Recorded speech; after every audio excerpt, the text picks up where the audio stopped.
Зульфия Таразова, Лилия Медубаева, ТНВ, Казань.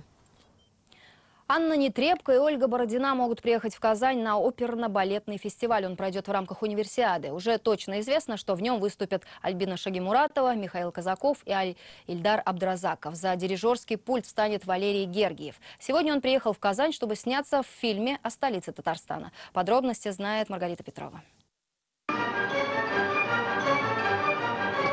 Гордится тем, что вернул Шурале на сцену Мариинского театра, говорит Валерий Гергиев, и признается в любви к столице Татарстана. Впервые прославленный маэстро сюда попал более 10 лет назад, а в прошлом году завел традицию показывать на Шаляпинском фестивале спектакль Мариинки. 17 июля мастер будет дирижировать гала-концертом.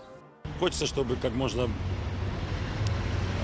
шире и как можно ярче был показан вообще и облик Казани, и вообще достижения Татарстана, и красота, и открытость этого города, и людей, которые здесь живут.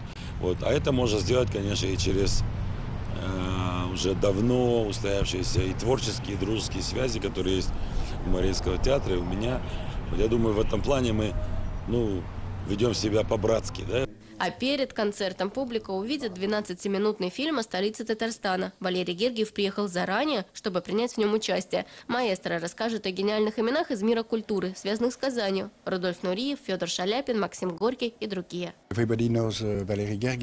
Каждый знает Валерия Гергиева. Он лучший посланник российского искусства, а оркестр Мариинского театра лучший в мире. Каждый хочет услышать, как дирижирует Гергиев.